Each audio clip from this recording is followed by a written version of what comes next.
Hello everyone, I'm finally back. It's been a long time since I made a video, and I've received a lot of comments and emails and questions, and I'd like to say thank you for that to everyone who's left me a comment and sent me messages in my inbox with questions and everything like that.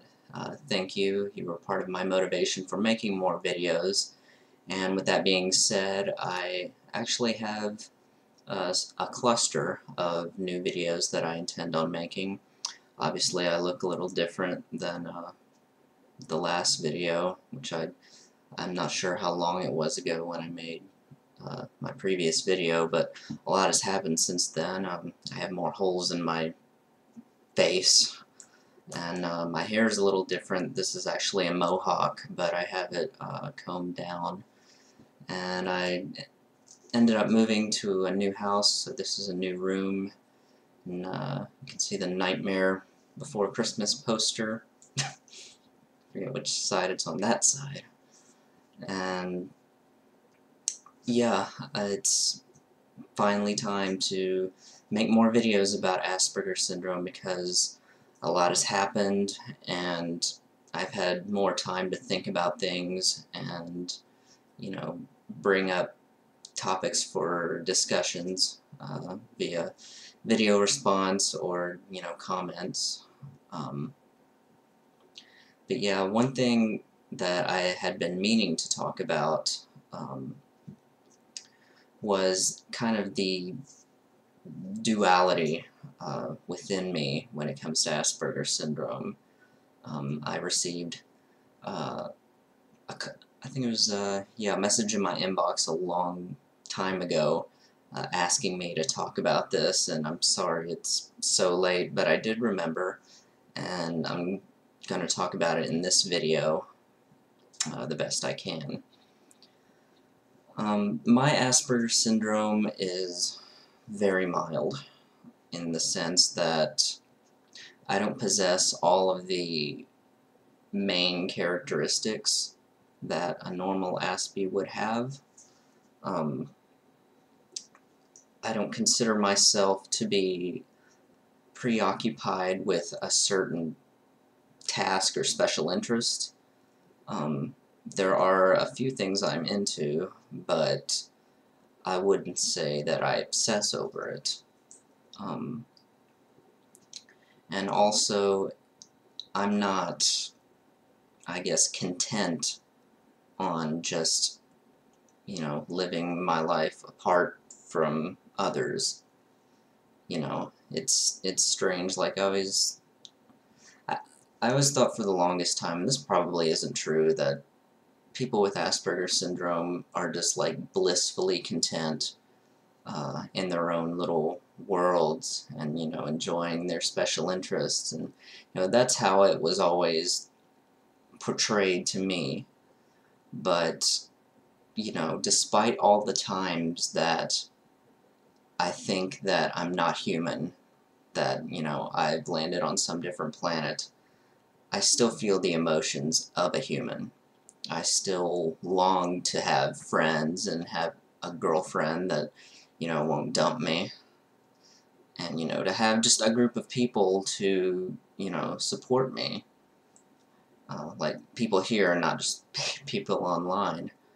But yeah, it's kind of an absurd notion to think that Aspies don't feel emotion. I would argue that Aspies feel even more intense emotions, and this is true at least with me, than neurotypicals. They just have trouble expressing it outwardly. And of course, you know, I'm just basing this off my experience. That's basically what I've been doing for all of these videos, so, you know, I can't really back up anything I say on these, but, you know, I'm just basing it off my experiences. But basically there is a drive in me that wants to explore new things and have new experiences and meet new people and, hopefully have that life that I long for, that, is, like everyone else, with friends and, all that stuff. But there's also another side of me, I guess, which you could call the Aspie side of me.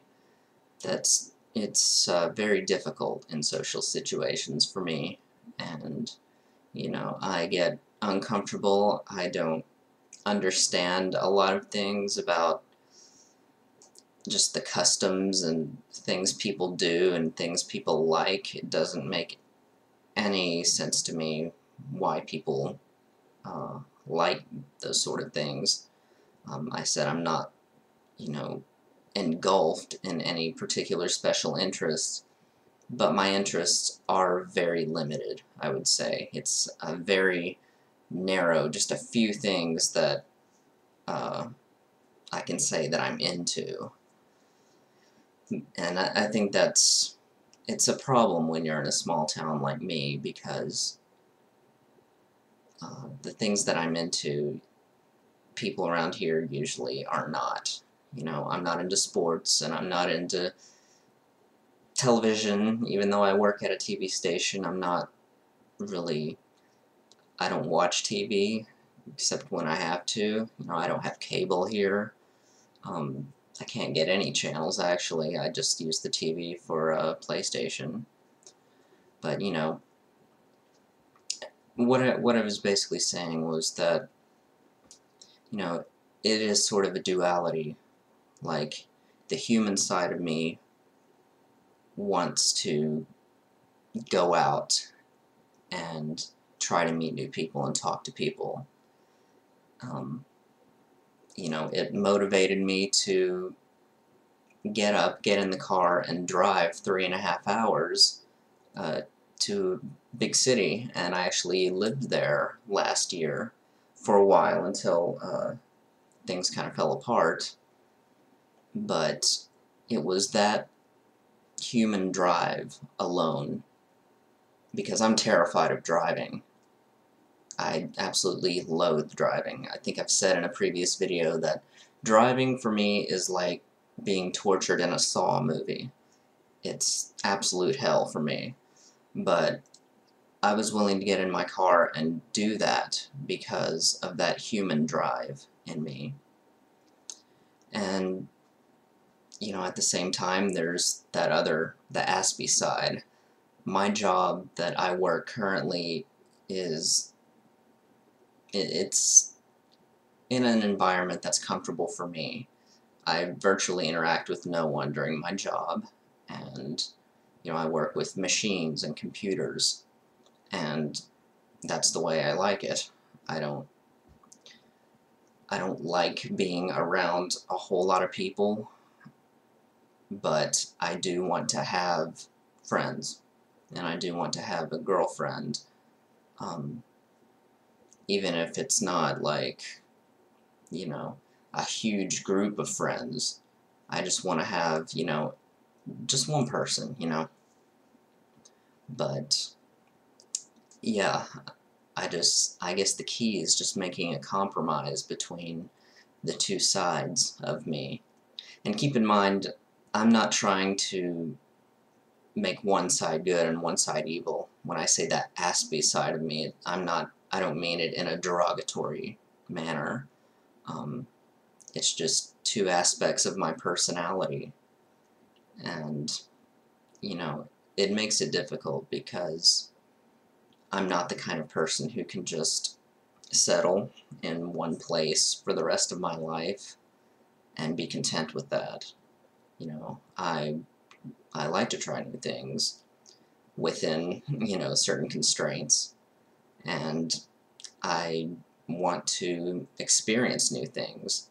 And I think it's kind of a stereotype to say that Aspies live in their own little world and prefer absolutely no change at all, because for me, change can be good.